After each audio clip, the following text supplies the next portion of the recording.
नाज़रीन अस्सलाम वालेकुम, मैं हूँ एजाज अहमद और आप मेरा व्लॉग देख रहे हैं नया दौर पर।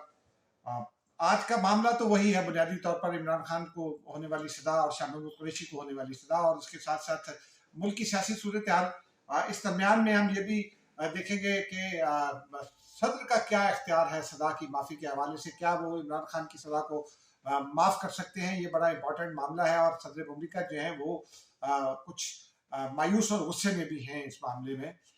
देखते हैं कि वो क्या कर सकते हैं, लेकिन इसी पर बात करते हैं। गुज़िश्ता रोज जब बल्कि उससे भी पहले परसों ये खबर आई कि हक़ दिफा खत्म किया जा रहा है, क्योंकि साइफर केस में भी और तोशा खाना केस में तो पहले ही खत्म किया जा चुका। साइफर केस में भी ये मामला ये था कि अली बुखारी, उस्मान गुल, ये तमाम लोग जो हैं ये अदालतों में मौजूद होते थे, लेकिन ये जिरा नहीं कर रहे थे। और फिर रियासत के पास अपने इख्तियारात होते हैं आइन और कानून के तहत। इंसानी हुकूक का मामला होता है, आर्टिकल 10A के तहत फेयर ट्रायल का गारंटी करना होता है। उसमें ये ज़रूरी होता है कि आप कम से कम मौका दें। ये बेहतर होता है जज साहब अगर PTI की ये बात मान लेते हैं, क्योंकि एक ऐसे वक्त में जब इलेक्शन सब पर है, एक इतना फैसला जिस पर एक शदीद सियासी रद्द-ए-अमल आ सकता है, वो मेरा ख्याल है वो कोई अच्छा तासुर नहीं दे रहा, क्योंकि उसके दो पहलू हैं। एक पहलू तो ये है कि जो एक कमेंट आजकल चल रहा है कि जी मामला बराबर हो गया, इमरान खान और शाह महमूद कुरैशी को 10-10 साल सजा हो गई, नवाज शरीफ को भी 10 साल सजा हुई थी, मरियम को भी हुई थी। तो यूँ समझिए कि वो कहते हैं कि जी बैलेंस हो गया। और फिर 5-5 साल की नाअहली थी दोनों की, या 7-7 साल की।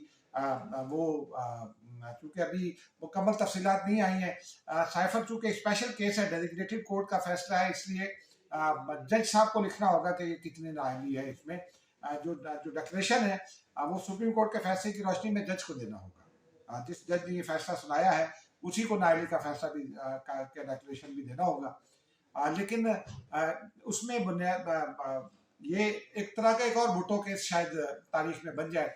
हमारे दोस्त हैं साकिब बशीर और बहुत सारे और जर्नलिस्ट दोस्त, वो ये कह रहे हैं और वो दुरुस्त भी कहते हैं, वो कोर्ट रिपोर्टिंग करते हैं, लेकिन उनका ये ख्याल है कि बस ये जाएगा मामला इस्लामाबाद हाई कोर्ट में तो वहाँ ये मेरिट पर टिक नहीं सकेगा। ऐसा नहीं है। केस के जो फैक्ट्स हैं, हर केस ज़रा सा मुख्तलिफ होता है, केस को लड़ने का अंदाज भी ज़रा मुख्तलिफ होता है। केस के जो बेसिक फैक्ट्स हैं वो जब इस्लामाबाद हाई कोर्ट के सामने आएंगे तो फिर इस्लामाबाद हाई कोर्ट को भी ज़रा सा मुश्किल होगी, और उसके बाद फिर मामला सुप्रीम कोर्ट जाएगा। हो सकता है वहाँ जिस तरह अदालतों ने ये भी कहा कि इंसानी हुकूक का मामला है तो हम मफरूद को कैसे इलेक्शन लड़ने से रोकें। मफरूद लॉ वायलेट करता है, लेकिन उसकी बुनियाद पर इलेक्शन लड़ना जो है ना वो नहीं रोका जा सकता। इस बुनियाद पर कुछ ऐसे लोगों को, अलीमीन गंडापुर समेत बहुत सारे ऐसे लोगों को जो मफरूर तस्वुर होते हैं उनको इलेक्शन लड़ने की इजाज़त दे दी अदलिया ने, आला अदलिया ने, यानी सुप्रीम कोर्ट ऑफ पाकिस्तान ने। यहाँ मामला ज़रा डिफरेंट है, लेकिन ये सीरीज है, PTI के वकला के एटीट्यूड की एक सीरीज है। मैं मुसलसल ये कहता रहा हूँ कि आप अगर जज साहब कुछ करना भी चाहते हैं, किसी दबाव में है फर्ज कीजिए, या एस्टेब्लिशमेंट कुछ करना भी चाहती है, तो माजी की मिसालें हमारे पास मौजूद है। किस तरह से सियासी जमातों ने, पीपल्स पार्टी ने केस लड़ा, नवाज शरीफ साहब ने लड़ा, 21 साल की उनको सजा हुई थी, लेकिन फिर उसके बाद उन्होंने कंडक्ट इस तरह से किया, और फिर नैब केसेज में उन्होंने मुकदमा लड़ा, अदालत में खड़े होकर मुकदमा लड़ा, अदालतों को ट्रॉल नहीं किया। अदालत को ट्रॉल करना जो है ना वो बड़ा एक सीरियस ऑफेंस होता है, और जब आप जज साहब को इस पोजीशन पर ले जाते हैं कि बाद औक़ात वो ज़ाती गुस्सा भी झलकना शुरू हो जाता है। वो ये वकला जानबूझकर करते हैं, लेकिन ये मैंने लॉ पढ़ा हुआ है टेक्निकली, और मैं पाकिस्तान के पॉलिटिकल सिस्टम की रिपोर्टिंग करता हूँ पिछले 34-35 साल से।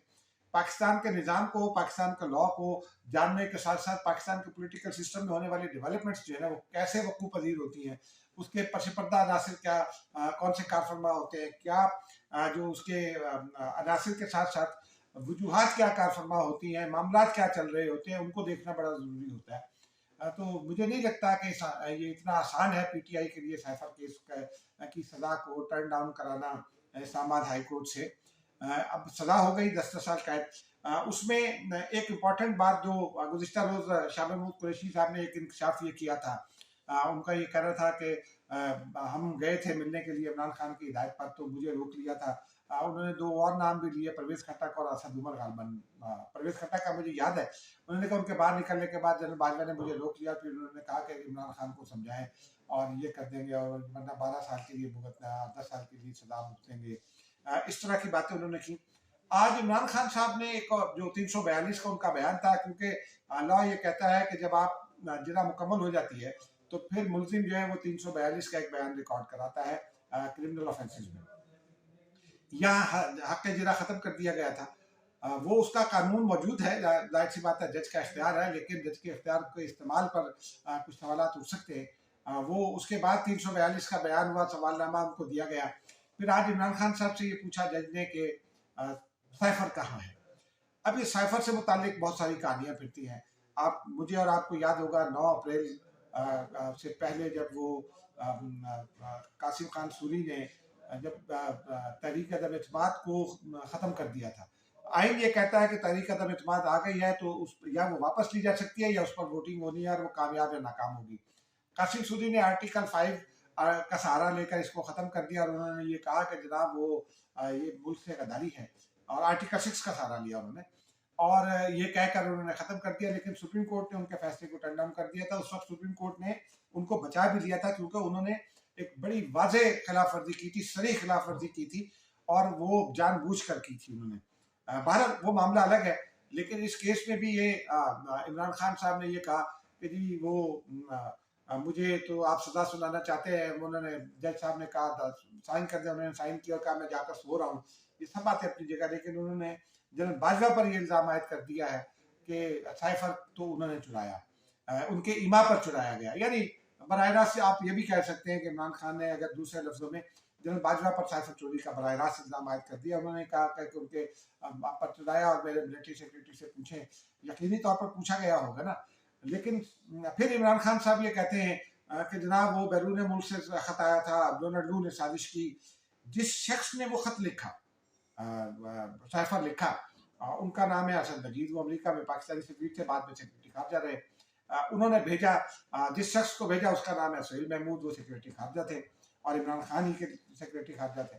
और उन्होंने इमरान खान को आगाह किया, वज़ीर खारजा को भी आगाह किया, और फिर उन्होंने आकर अदालत में बताया और उनके बयानात ही बुनियाद बने हैं सजा की, क्योंकि उन्होंने ये बताया कि हमने ये इसकी सेंसिटिविटी समझाई थी।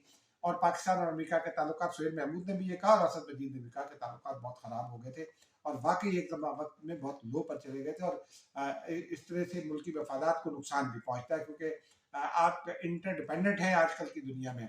आपका दिफा हो, आपकी तिजारत हो, आपकी मीशत हो, इन तमाम मामला में आप इंटरडिपेंडेंट होते हैं।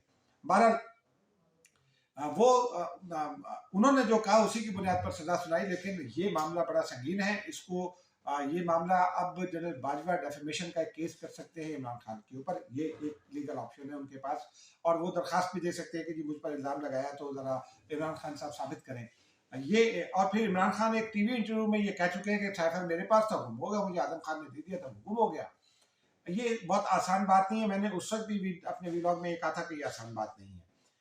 अब एक मामला ये है कि अभी मैंने कुछ देर पहले जब सोशल मीडिया को देखा तो उसमें बहुत सारे दानिश्वर, खुद दानिश्वर कहने वाले लोग और बहुत सारे दानिश्वर समझे जाने वाले लोग भी एक बात ये कर रहे हैं कि शायद सदर मुमलिकत ये सजा माफ कर दें। सदर को अब मेरी इतला ये है कि सदर बहुत गुस्से में है इस मामले में। जाहिर सी बात है, उनको पिछले दिनों भी जब एक मामला आया था उस वक्त भी एक फैसला आया था तो उस पर भी सदर मुमलिकत जो सुप्रीम कोर्ट का बल्ले के हवाले से फैसला आया था उस वक्त भी उनका रिएक्शन बड़ा सख्त था। अभी उनका रिएक्शन बड़ा सख्त है। वो इमरान खान को रिलीफ दिलाना भी चाहते हैं, लेकिन उनका जो सजा माफी का अख्तियार है, ये दुरुस्त है कि आइन उन्हें सजा माफी का अख्तियार देता है, लेकिन सदर की सजा का आइन में जो सजा माफी का अख्तियार है वो एक तो हुकूमत से मशरूत है, यानी हुकूमती असम्बली जाएगी, वज़ारत कानून की प्राइम मिनिस्टर के जरिए जाएगी और वो सदर उसके ऊपर कर सकते हैं। लेकिन उसमें दो चीज़ें बहुत बहुत बड़ी वाज़ेह हैं। एक तो ये थे कि सदर का अख्तियार मशरूत है। दूसरी जो बहुत वाज़ेह चीज़ है वो ये है कि आइन के उसी आर्टिकल में ये लिखा है जिसमें सजाए माफ़ी का अख्तियार है सदर मुमलिकत को कि हीनियस क्राइम्स, यानी आप रेप केसेस हों, अगवा बराए तावान हो, दहशतगर्दी, हीनियस क्राइम से बाहर है, दहशतगर्दी का मामला हो, बच्चियों के साथ रेप हो या बच्चों के साथ हो, और मुल्क की सालमियत का मामला हो, इन मामला पे जिन लोगों ने सजा पाई होगी उनकी सजा माफ नहीं हो सकती, कत्ल के मामले में भी नहीं हो सकती।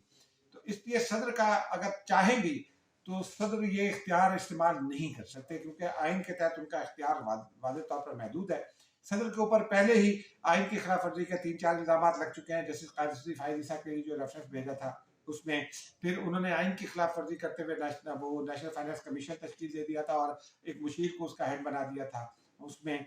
फिर असेंबली तोड़ी थी उन्होंने इमरान खान की एडवाइस पर, उसमें उसको तो खुद सुप्रीम कोर्ट भी डिक्लेयर कर चुकी है कि ये आइन की वाज़ेह खिलाफ वर्जी है, यानी आइन तोड़ने के बराबर है वो। उसके बाद भी और भी कई मिसालें हैं, लेकिन ये बड़ी खास मिसालें हैं। तो सदर मुमलिकत के पास ये इख्तियार बिल्कुल नहीं है। अब आते हैं नाज़रीन जरा सियासी सूरत की जानिब। पाकिस्तान पीपल्स पार्टी अब से थोड़ी देर बाद रद्द अमल देगी। एक खबर यह है कि अब से तोशाखाना की समात जारी है, आज उसका भी फैसला हो सकता है। अब तक जब तक मैंने वीडियो रिकॉर्ड किए इस वक्त तक वो फैसला नहीं हुआ। आसिफ जरदारी ने गुज़िश्ता रोज़ एक इंटरव्यू दिया और मैंने उसके बाद चीज़ों को खंगाला, तो ये मेरे कुछ लोगों का ये कहना है, बाखबर लोगों का, कि पीपल्स पार्टी इस बात की तैयारी कर रही है कि हुकूमत बनाने की पोजीशन में आ जाए, लेकिन अगर वो हुकूमत बनाने की पोजीशन में ना भी आ सके तो वो एक स्ट्रॉन्ग अपोजिशन हो और बिलावल भुट्टो उसको लीड करे। आज बिलावल भुट्टो की तकरीरों में भी ये झलकता है कि वो हुकूमत करने के लिए और अपोजिशन, स्ट्रॉन्ग अपोजिशन के लिए दोनों तरह से तैयार हैं। नाज़रीन ये मामला थे। पीपल्स पार्टी का रिएक्शन अभी आना है। नून लीग का रद्द-ए-अमल तो आ गया कि जी हमने खुशियाँ नहीं मनाई, हालांकि बहरहाल मेरा कमेंट महफूज है। ताहम नाज़रीन वीडियो पसंद आए या ना आए, लाइक ज़रूर कीजिए, डिसलाइक कीजिए, लेकिन कमेंट ज़रूर कीजिए। मुझे इजाज़त दीजिए। खुदा हाफिज़।